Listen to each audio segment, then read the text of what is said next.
The Chaps and Chap has his Brush and Quill here, and coming at you with day 8 of the Advent calendar. Can you believe it? We're up to 8 already. Soon be Christmas, soon time for the fat jolly guy to slide down your chimney, break into your house, and leave you a present. I'll let you decide what you're getting. But what I'm going to do is tell you who's in the drawer.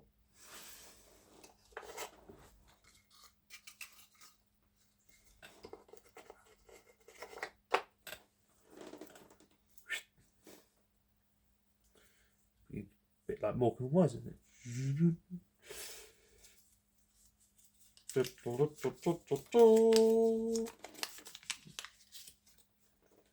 we've got Broken Dice, The Dark Power, Grana Priego. I think I've missed an A off there, sorry mate. Kits with Karen, and Kitchen Wargamers. So, to just go over these. So, Broken Dice. This is another Tim, I believe, over in the States. He's got a nice little channel where he does all sorts of different figures, painting.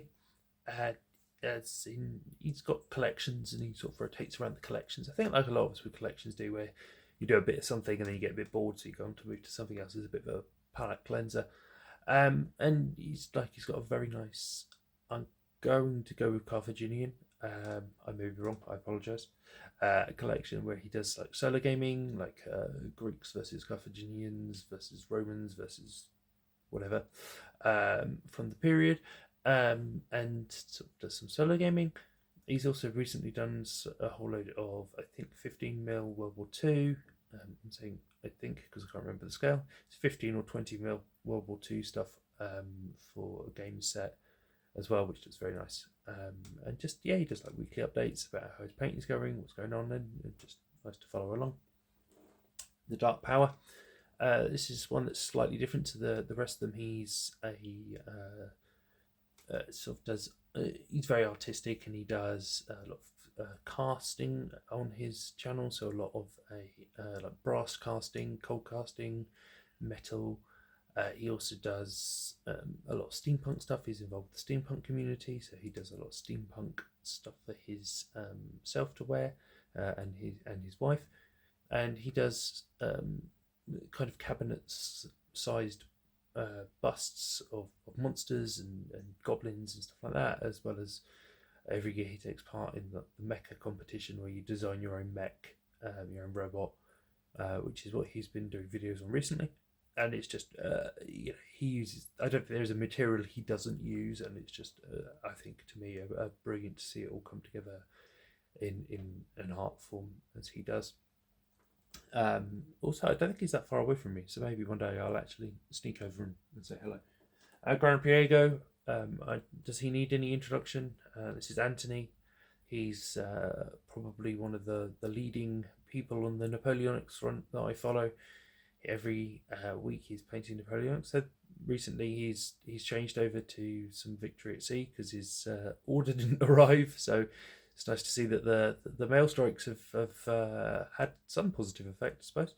But yeah, he's done multiple corps and divisions for Waterloo, going through most recently the Dutch battalions and the Belgian battalions, and just looks up who the commander was and puts it on the base. And he's got a little format he has for each battalion of, there's this base and this base, like there's a elite space and a light troop base and a command base and a sergeant's base and a musician's base, and it's a format that works really well for setting up his units, and it comes out really nicely, and he's a very talented painter as well. Kits with Karen. This channel has gone through multiple names. When I first joined it was called Otto Titzling, Slinger, something like that. And then it became Michelangelo, and now it's Kits with Karen. So Karen's down in the southwest of England. That's an email. I'm on my lunch break. and everything, and she's just some when I joined her channel, it's because she was doing Napoleonics and doing a gorgeous 20mm Airfix, Hat, Zvezda, and a whole lot of other companies I can't remember. Napoleonics, French versus British, and just doing it really well. And now she's moved over to doing stuff around World War Two, and I think in particular like that Bridge Too Far, Operation Market Garden type stuff, and yeah, doing that in 54mm scale, and just yeah, it looks really nice and a really nice, lovely channel to follow, and it has rambles.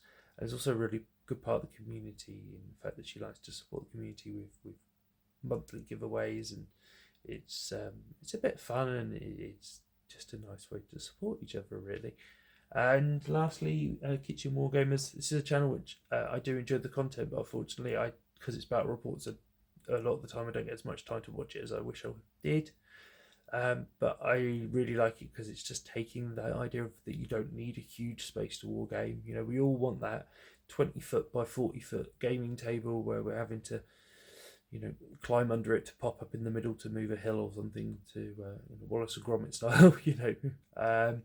But that idea that you can play your war games on your kitchen table, you don't need a big space, and it's just really it's a lovely channel to watch in that sense of the fact of if you're, especially like myself, in a small flat, that you do still have the ability to war game at home, and you don't have to be committed to travelling to a wargaming club necessarily to take part in your own hobby. So yes, that's a great channel. As usual, I'll put the things down in the doobly-doo below. I have noticed that sometimes when I'm typing in the thing to get the channel, it doesn't always connect to the server list of that. I don't know if that's because those people haven't confirmed their tags, or if it's just the fact that YouTube's crap. But yeah, please, the names should be correct. So please, just use the search bar if the symbol below is not working. You guys have a good one, and I'll see you tomorrow for day 9.